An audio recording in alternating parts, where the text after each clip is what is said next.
Gran Turismo is back. If you have been watching the GT message boards, then you would have seen that the latest installment in the franchise has been announced and is nearly upon us now. For any of you car enthusiasts that grew up with the PlayStation from the late 90s through to today, the news that Polyphony was working on a continuation of their legacy and bringing Gran Turismo back to its roots will be music to your ears.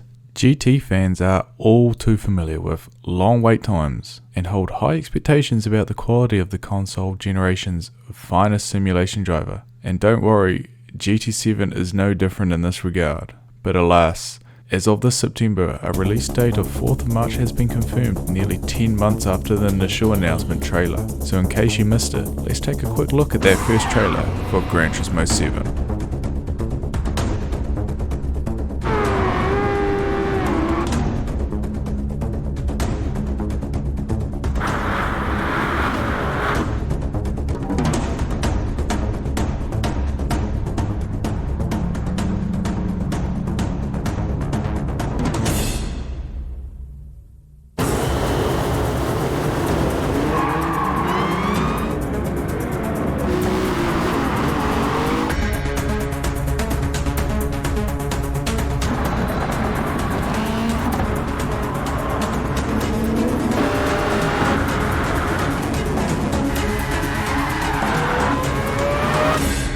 Now, if that doesn't get you pumped for the latest installment, I don't know what will. Aside from throwing some sick cinematics your way, the trailer also includes a brief look at some of the menus and gameplay you could expect. As you can see, the team working on GT really do want to bring it back home with a more familiar home screen layout and single player focus for what the franchise has become well known for. Now what I will say is that this announcement trailer is still very early access, and the product will be iterated on and improved on up until its release date.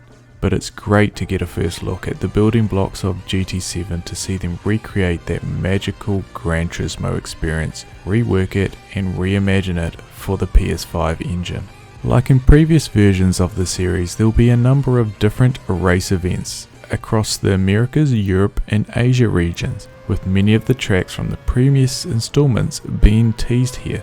Notably, Gran Turismo 7 will see the reintroduction of some classic fan favourites back into the series, such as Trial Mountain, which we will get to see some more of the gameplay right here. This really takes me back in time, spending countless hours every weekend running laps around and around these mountains, getting air off the back straight, throwing savage lunges down at the hairpin, and, if I may admit it, taking the dirt line cutting across the grass at the final corner to carry maximum speed to the finish line.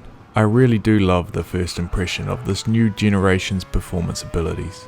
Trial Mountain looks stunning at this early point of its recreation.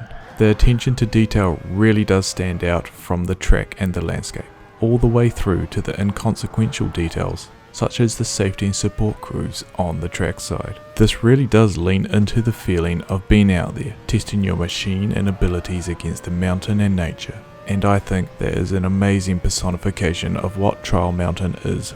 By the looks of it, we won't be recreating those scenes of old with new signage and barriers up at the last corner. However, it's so great to see such a memorable track returning to Gran Turismo 7 for the players and the fans.